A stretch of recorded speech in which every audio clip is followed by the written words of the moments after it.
Youssef Tazouti, vous êtes professeur des universités, vous travaillez à l'INSPE et vous êtes le porteur du projet L'Inhumaine. Est-ce que vous pourriez nous expliquer les grandes lignes de ce projet, s'il vous plaît?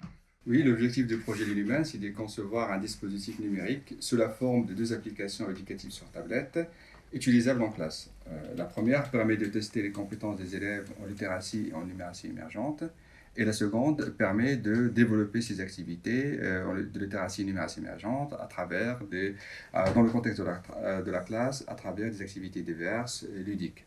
Donc, les outils qu'on a ont été conçus pour être acceptables, utiles et utilisables dans le contexte de la classe. Madame Yannick Boucher, vous êtes donc l'inspectrice référente de ce projet. Est-ce que vous pourriez nous parler un petit peu du travail de co-conception qui s'est fait avec les enseignants? Alors ce travail de conception, il a été mené sur une durée longue, presque une année, dans laquelle on a travaillé chercheurs et enseignants de terrain, donc des formateurs en maternelle, des enseignants d'école maternelle, et y compris un enseignant de CP.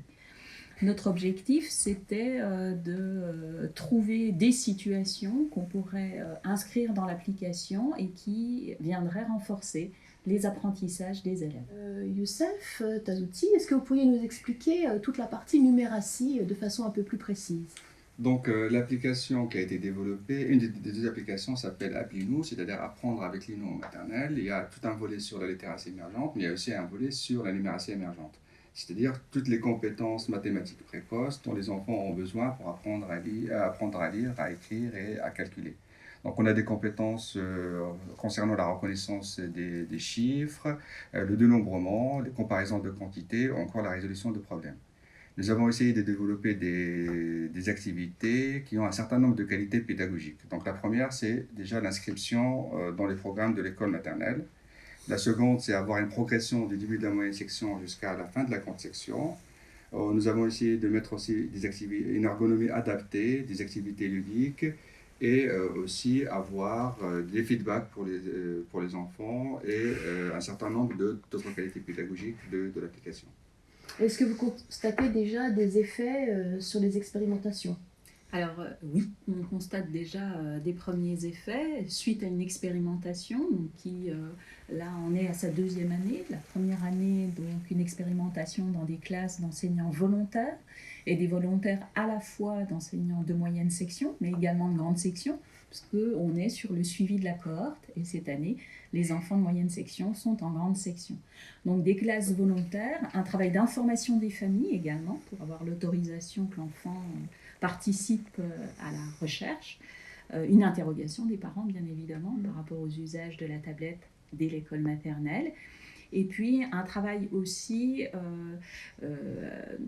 d'accompagnement de la mise en œuvre dans les classes avec une certaine souplesse pour que ça vienne vraiment s'inscrire en complément des activités proposées par les enseignants. Concernant les effets, première observation qu'on a pu effectuer dans les classes, c'est que même lorsque l'enfant est seul sur sa tablette, pour autant il est dans un groupe et il communique avec ses pairs. Donc ça nous a paru très intéressant parce que c'était aussi le risque d'être seul confronté à ces apprentissages. Au cours de la 2e année, on voit des enfants qui sont beaucoup plus à l'aise à la fois dans l'utilisation de la tablette, mais également dans la navigation dans l'application. Et vraiment des constats effectués par les enseignants que nous suivons tout au long de l'année. On a aussi des effets très très intéressants sur la confiance que les enfants acquièrent avec l'outil, puisque l'INU, la petite mascotte, vient régulièrement conforter l'élève, l'engager à réessayer, valoriser ses réussites.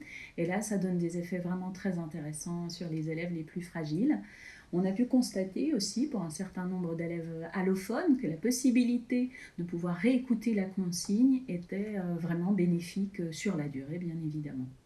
D'accord, et ce projet, il va se continuer encore pendant quelques temps ou Bon, le projet il est prévu jusqu'à fin décembre, l'expérimentation fin décembre 2020, mais nous allons suivre la cohorte jusqu'au fin CP pour voir les effets déférés de ce dispositif sur les élèves.